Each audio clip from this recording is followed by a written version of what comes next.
Hello my dear student, আজ আমি তোমাদের সামনে আবার একটা ভিডিও নিয়ে চলে আসলাম। তৃতীয় পর্যায়ক্রমিক মূল্যায়নপত্র 2024-এর চতুর্থ শ্রেণী, আর বিষয় হচ্ছে আমাদের পরিবেশ। তোমরা প্রত্যেককে এটা দেখে নাও, এগুলো পরীক্ষার খাতায় আসবে। তোমরা প্রত্যেককে মন দিয়ে পড়ে নাও আর লিখে নাও আর মুখস্থ করে নাও, এগুলো পরীক্ষায় পড়বে। 5 তারিখ থেকে যেহেতু পরীক্ষা শুরু, সেই জন্য দিতে একটু লেট হয়ে গেল। চলো শুরু করা যাক। তৃতীয় পর্যায়ক্রমিক মূল্যায়নপত্র 2024 আর CCESS থেকে নেওয়া হয়েছে। পূর্ণমান 50, চতুর্থ শ্রেণী, সময় পাবে 1 ঘন্টা 30 মিনিট, আর বিষয় হচ্ছে আমাদের পরিবেশ। আর এদিকে পরীক্ষার্থীর নাম লিখে নেবে তোমরা নিজে, আর বিদ্যালয়ের নামটাও তোমরা লিখে নেবে। আর এদিকে আছে ক্রমিক সংখ্যা, মানে রোল নাম্বার লিখে নেবে। 1 নাম্বার দেখো, সঠিক উত্তরটি মাথায় টিক চিহ্ন দাও। 5টি করতে হবে, 5টি দেওয়া আছে, 5টি করে নিতে হবে। কয়ের বলেছে আদিম মানুষ প্রথম পোষ মানিয়েছিল ছাগলকে, কুকুরকে না গরুকে? তোমরা বলবে কুকুরকে। আড়াআড়ি জঙ্গল রয়েছে পশ্চিম মেদিনীপুর, জলপাইগুড়ি, দার্জিলিং জেলা, পশ্চিম মেদিনীপুর জেলায়। ক্ষয়েরটা দেখো, খাসিয়ারারা বসবাস করেন অরুণাচল প্রদেশ, বিহার আর মেঘালয় রাজ্যে। কি বলবে? মেঘালয় রাজ্যে। বিষ্ণুপুর, হুগলি, কলকাতায় লাল মাটির জায়গা। বিষ্ণুপুর। মমতাজের স্মৃতিতে বানানো তাজমহল কি স্থাপত্য, সৌধ না ভাস্কর্য? কি বলবে? সৌধ। 2-এর দাগে দেখো, শূন্যস্থান পূরণ করো, 5টি করতে বলেছে। কয়ের কি বলেছে? আমাদের দেশের উত্তরভাগ জুড়ে রয়েছে ড্যাশ পর্বত। বলবে হিমালয় পর্বত। 2-এর দাগে কি বলেছে? পিঁপড়ে উইপোকারা দল বেঁধে থাকে, তাই তারা ড্যাশ প্রাণী, সামাজিক প্রাণী। দিল্লি জামা মসজিদ বানিয়েছিলেন শাহজাহান। পরেরটা দেখো, লাল সালুতে মোড়া বইকে বলা হয় খেরোর পাতা। আর ওয়ারটা কি বলেছে? খাসিয়ারাদের সমাজে আজও পরিবারের প্রধান হলো মা। 3 নাম্বার কি বলেছে দেখো, নিচের প্রশ্নগুলি এক কথায় উত্তর দাও। এটাও 5টি করতে হবে, 5টি প্রশ্ন দেওয়া আছে। মাছ ধরে কারা? জেলেরা। জাদুঘরে ইংরেজিকে কি বলে? মিউজিয়াম। বানানটা দেখে নেবে। ব্যান্ডেল চার্চ কত সালে বানানো হয়েছিল? 1660 সালে। ঘয়েরটা দেখো, বিষ্ণুপুরের নাম এক সময় কি ছিল? কি বলবে? মল্লভূম। ওয়ারটা কি বলবে? মাংসাশী প্রাণীদের খাবার কারা? বলবে বনের পশু পাখি। 4-এরটা দেখো, বাম স্তম্ভের সঙ্গে ডান স্তম্ভের মেলাও। তাহলে এখানেও 5টি করতে দিয়েছে। দেখো এখানে আছে রাঁচি, কি হবে?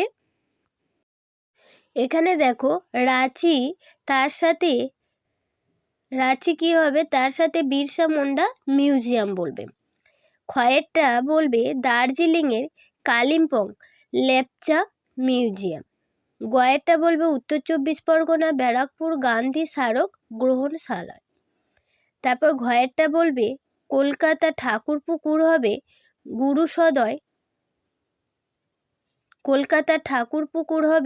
গুরুসদয় দত্ত সংগ্রহশালা। আর ওয়ারটা বলবে পশ্চিম মেদিনীপুরে পিংলা গ্রাম হলো পটভূমি সংগ্রহশালা। চলো এর পরেরটায় যাই। 5-এর দাগে দেখো, নিম্নলিখিত প্রশ্নগুলির উত্তর লেখো। যে কোনো 5টি নয়, 5টি উত্তর দিতে হবে। 2টি গবাদি পশুর নাম লেখো।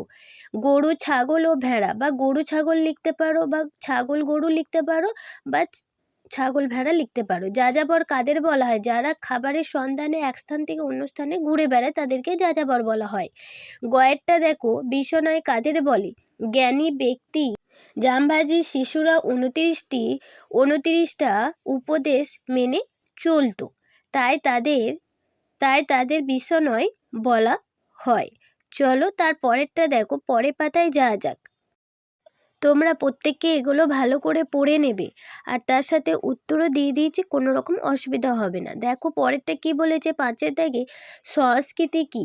সংস্কৃতি হলো অর্জিত জ্ঞান, যারা লোকেরা অভিজ্ঞতা ব্যাখ্যা করতে এবং আচরণ তৈরি করতে ব্যবহার করে। ওয়ার্ডটা কি বলেছে? টেরাকোটা কি? টেরাকোটা একটি লাতিন শব্দ। টেরা শব্দের অর্থ মাটি, আর কোটা শব্দের অর্থ হলো পোড়ানো। মানুষের ব্যবহার্য পোড়ামাটির তৈরি সকল রকমের দ্রব্য টেরাকোটা নামে পরিচিত। ছয়টা দেখো কি বলেছে, পশ্চিমবঙ্গের বিভিন্ন অঞ্চলে বিভিন্ন উৎসব উপলক্ষে চাল থেকে কি কি খাবার হয় তা নিচে লেখো। যে কোনো দুটি করতে হবে, 6টি করতে হবে, 2 নাম্বার করে আছে। উৎসবের নাম লিখে নেবে আর তার সাথে চাল থেকে বিভিন্ন ধরনের খাবারগুলো লিখে নেবে। উৎসবের নাম একদিকে আর খাবারের নাম একদিকে। বড়দিন কি হবে দেখো কি বলেছে, টুসু গায়েরটা বিভিন্ন ধরনের পিঠা মুড়ি। আর শরৎ উৎসবে কি চালের পায়েস হয়, ক্ষীর হয়। নবান্ন কি বিভিন্ন ধরনের পিঠা পায়েস ক্ষীর হয়। আর বুদ্ধ পূর্ণিমা হবে ক্ষীর। তাহলে এইভাবে তোমরা প্রত্যেকটা লিখে নেবে আর পড়ে নেবে। 7এরটা দেখো কি বলেছে, প্রশ্নগুলির উত্তর লেখো। 2টি প্রশ্ন দিয়েছে, 4 নাম্বার করে থাকবে, তোমরা প্রত্যেককে ভালো করে পড়ে নেবে। জলসেচ ব্যবস্থা কি? স্বল্প ভূমিঢাল সম্পূর্ণ কৃষি জমির কাছে বিভিন্ন জলাশয় যেমন নদী, হ্রদ প্রভৃতি থাকলে কি হয়, এখানকার জল খালের মাধ্যমে কৃষি জমিতে সরবরাহ করা হয়। আর এই জলসেচ পদ্ধতিকে খাল জলসেচ পদ্ধতি বলা হয়। ক্ষয়েরটা দেখো কি বলেছে, কি কি কারণে মাটি খারাপ হয়ে যাচ্ছে। 1 নম্বরে কি বলবে, তেল এবং জ্বালানি আস্তাকুর থেকে, এটার কারণে। তেজস্ক্রিয় বর্জ্যর জন্য। 3 নাম্বার বলবে মাটিতে শিল্প বর্জ্য সরাসরি নিষ্কাশনের জন্য। 4 নাম্বার বলবে পয় নিষ্কাশনের জন্য। আর 5 নাম্বার বলবে আবর্জনা ভূমি এবং অবৈধ আস্তাকুরের জন্য।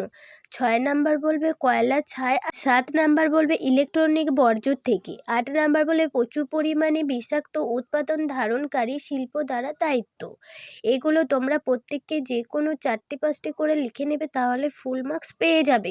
চলো আজকের মতো ভিডিওটা এখানেই শেষ করলাম। পরবর্তী নেক্সট ভিডিও নিয়ে আবার খুব তাড়াতাড়ি আসছি।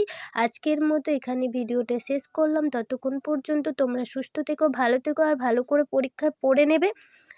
আর সাবস্ক্রাইব করে অল বাটন প্রেস করে আমার পাশেই থাকবে। আজকের মতো টাটা।